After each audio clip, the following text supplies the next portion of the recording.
Isang batang 2 taong gulang ang dinala sa San Lazaro Hospital dahil nakagat ng aso sa mukha, dibdib at batok.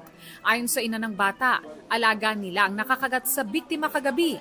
Pagkita daw po ng classmate ng pamangkin ko, talagang nasa ilalim na po siya, nakadamba niya sa kanya yung aso. Alagang aso rin na nakakagat sa daliri ng senior citizen na si Virginia Presnilio noong Biyernes.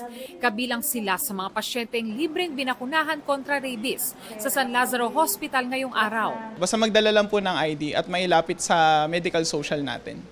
Ayon sa pamunuan ng San Lazaro Hospital, mayroon naman sila mga available na anti-rabies vaccines para sa buong taon na tinatayang nasa 100,000 vials. Pero sakaling maubusan, nakahingi naman daw sila ng tulong sa Department of Health para sa dagdag na bakuna. Libre rin ang rabies vaccination sa RITM Muntinlupa at Amang Rodriguez Hospital sa Marikina. Maaari ring mag-inquire sa mga LGU para sa mga libreng bakuna kontra rabies.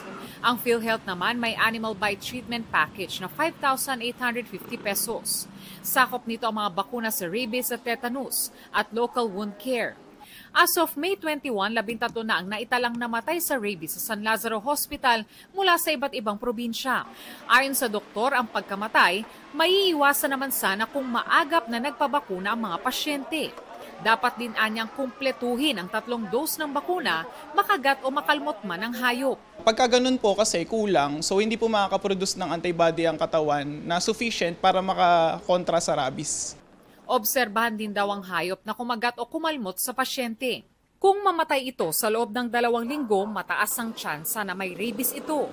Kabilang sa sintomas ng rabies ang lagnat, sakit ng ulo at kapag umabot na ang rabies virus sa utak, takot sa tubig at hangin. Usually, within 3 weeks to 3 months po ang incubation ng rabies o yung pagkakaroon ng sintomas. Pagka po kasi takot na po sa tubig at hangin ang pasyente, ibig sabihin po namamagana po yung utak ng pasyente dahil sa rabies.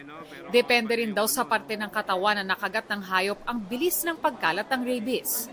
Pinapayuhan din ang mga kaanak ng pumanaw sa rabies na magpabakuna at ipakremate ang labi ng kaanak. Kahit na namatay na po ang pasyente, yung katawan niya po pwede pa rin po makakakalat ng rabies virus. Pag na-inhale po yung droplet or yung mga tubig sa katawan ng pasyente.